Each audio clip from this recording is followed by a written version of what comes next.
Approximately 100 people were killed today in the European Union. The same was true yesterday and probably will be tomorrow on our roads.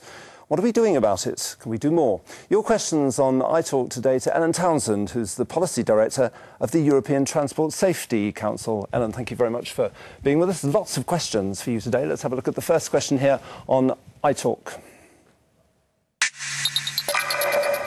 Hello, I'm Katarina from Germany. My question is, why are there different speed limits on European motorways? A very basic question. Why is it that in Germany there's no limits sometimes on the motorways? Other countries, very different limits. Why?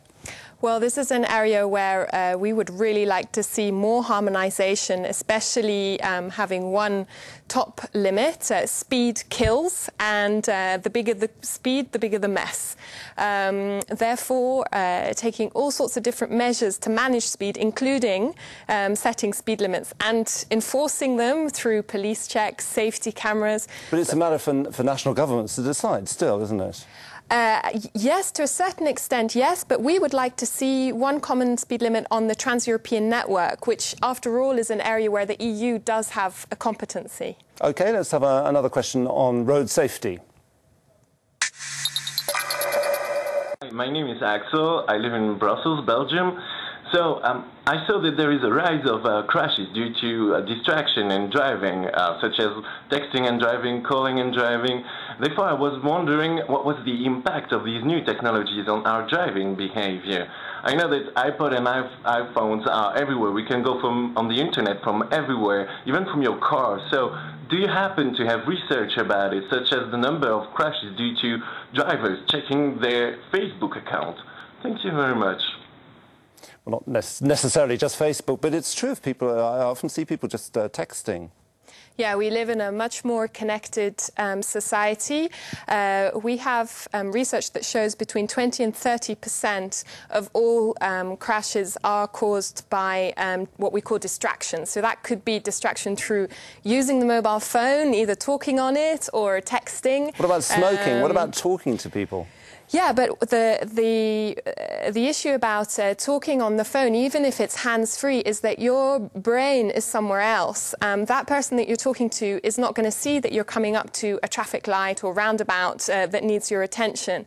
So we would very much support blocking out any use, be it checking the BlackBerry or the Facebook. What about smoking? Driving. I mean, it takes movements with the hands. What's your position on that?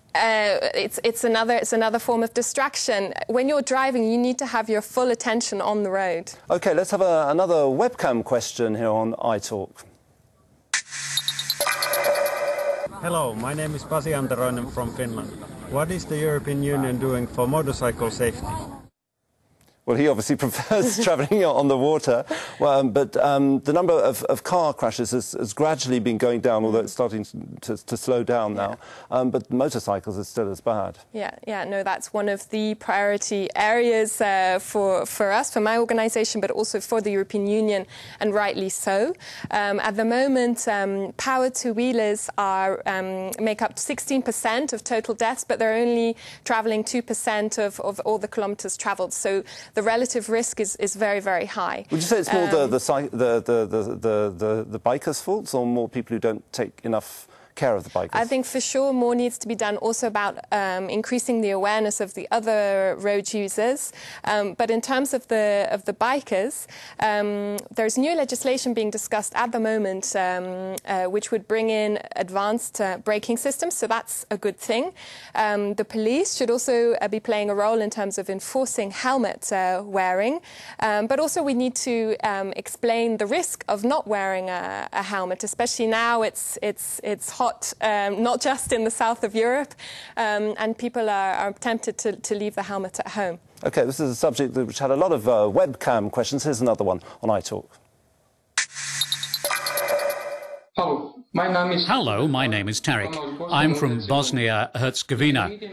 More often than not, we're hearing about technology that's developed entirely by computers, where the human beings are merely observers. Do you think it's right to use this technology in the future, and can we completely exclude the human factor from the roads? I live in Paris. More and more of the metro is now totally automatic, no drivers. Do you think one day we're going to have non-driver cars? Perhaps that's a solution to the safety issue.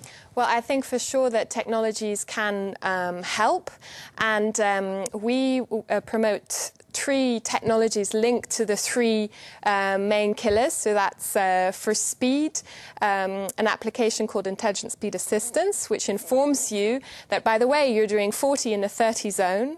Under alcohol, of course, the alcohol interlocks is the system which won't allow you to actually drive the car unless you give a breath test and you're sober. But you do this yourself, what, to yes. your phone or something, and it tells you can't drive? No, it's an instrument which is in the vehicle.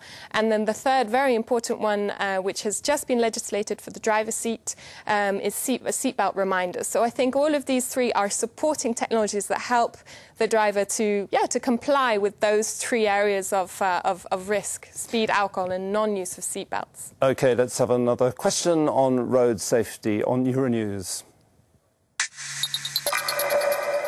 Nicolas? I'm Nicolas from Belgium. My question is there any point in warning people about speed cameras? What's the point of a speed camera if you're warned about it 100 metres beforehand? It's a huge matter of debate, but does it make people slow down? Is that good, or is it bad, the fact that we have all these signs saying you will be controlled in a few minutes? Yes, it is good. So we would certainly advocate safety cameras in general.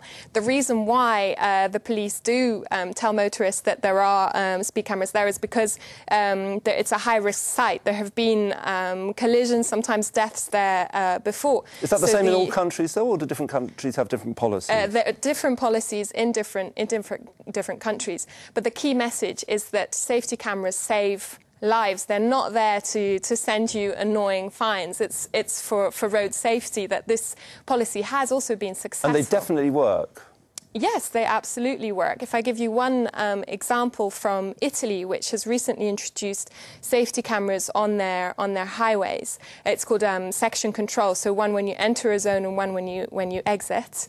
There, they've reduced road deaths by 50%. So that is just one of very many examples showing that safety cameras definitely save lives. OK, let's have one final question here on iTalk for Ellen Townsend. Antonio from Italy. Accidents involving vulnerable people are a problem in a lot of European countries. What does the European Commission plan to do about it, and how much emphasis will be given to this subject in Horizon 2020? Not too sure what he means by vulnerable persons. I suppose he means pedestrians, cyclists, people who are exposed to risks on the roads. Well, the new policy at a European level, but also at a national level now, is to try to encourage people to walk and cycle more, especially for those shorter journeys. We certainly also want to promote walking and cycling, but we say we also need to have safe environments for pedestrians and cyclists to move around in.